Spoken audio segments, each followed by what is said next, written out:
When I was about 10 years old, my dad, we lived out in the country, out in a rural area in East Texas, and my dad restored antique cars, and he had a business partner at the time, and that was kind of their hobby, their side thing. They both had real jobs. And this guy just really was a neat guy, and he suspected that there was problems in the home. I had a lot of bruises back then, and my dad had a drinking problem back then, and he was trying to put two and two together and realized that I was being, beat up a lot and being abused by my father. And if you've seen other videos, my father was physically abusive, my father was mentally abusive, he played horrible, stupid mind games, and it just had a lot of paranoia, that he placed on me and others. So, but anyway, this guy was coming around, and he was a real nice guy, and we lived at the end of a dead-end road.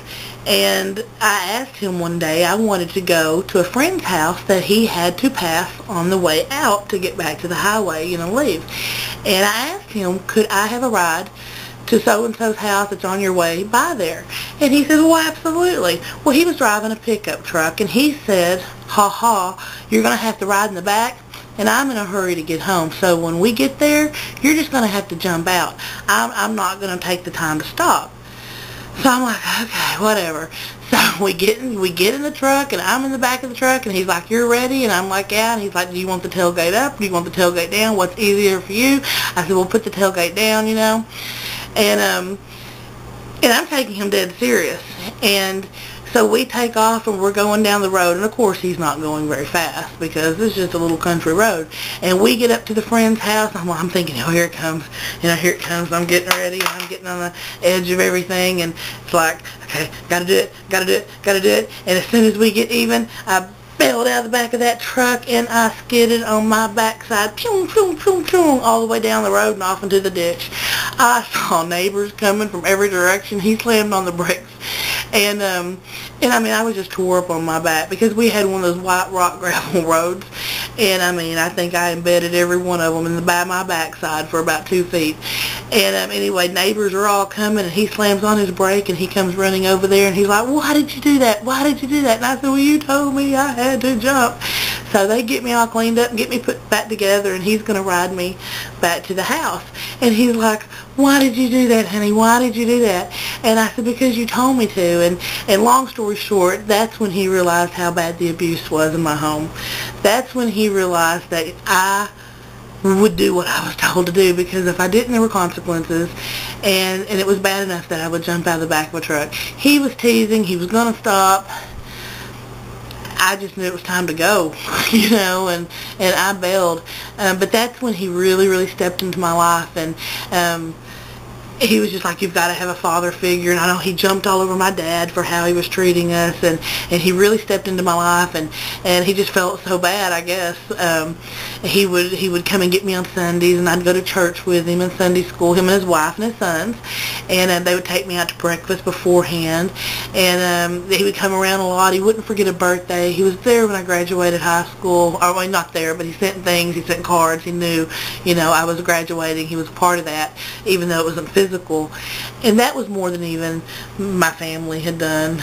I graduated high school in a little town with about 3,000 people, and most of that my family, and I can count 2 or 3 people in the stands, So I didn't have a lot of family connections, but some very cool people have come through my life, and this gentleman certainly was one, and he's passed on now, and I talked to his wife, and she has passed on, and she told me that he loved me dearly, and you know what, I know that, and I feel that, I felt that from both of them. They were a comfort to a little girl that was lost, Hey there. I don't know if you're just now running across my little YouTube channel, or if you're a regular, but I did little videos about different things that have happened in my life. A lot of them crazy, a lot of them just memories, and I give my opinions on things, I talk about things. I just got a lot to say and figured why not. If you look at other videos, you're going to see that a lot of things have to deal with my relationships within my family, or different relationships I've had with people and those experiences. And this is going to be another story, another tidbit about the relationship that I had with my father. Him and my mother divorced when I was 12 years old. There's other videos about that. And he left and took off, and he was never more than probably an hour away from me the whole time I grew up, but didn't have anything to do with me, my brother, my sister. He was just gone. I mean, he walked away and ended up in a home actually with 3 other kids that were exactly the same age that we were. And in that home, we were just not allowed to come around. My mother was upset, of course, as how things unfolded, and there's other videos about that, and it was very upset, and the new woman in the life, of course, didn't want to deal with it and the kids, and it was a whole bundled, packaged mess, and so she just banned us from the home, and my mother would insist that my father come and get us, and it was so pathetic because he would take us against his will, I promise.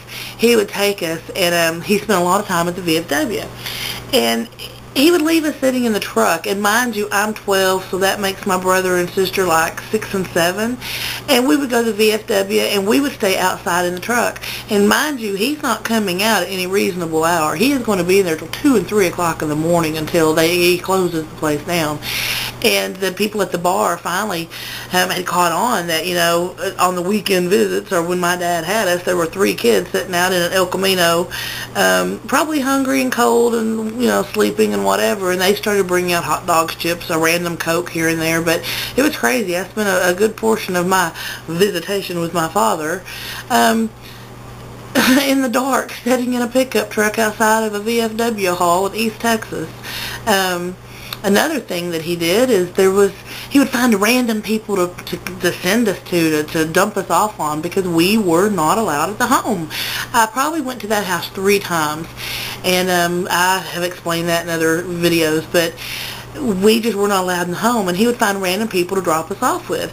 I remember one woman had this big house, and she had this wood toy chest, and I mean, it was so quiet, and it was eerie, and we didn't know her, and they lured us in with peanut butter sandwiches and this toy box, and they're like, you can play with them all you want, and that was it. I didn't see my dad for 2 days till he came to pick us up, And then there was another time that my dad worked on appliances, so he would go and do service calls.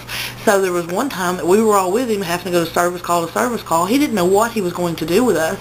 He ended up at a house where these people were having a barbecue working on their washing machine.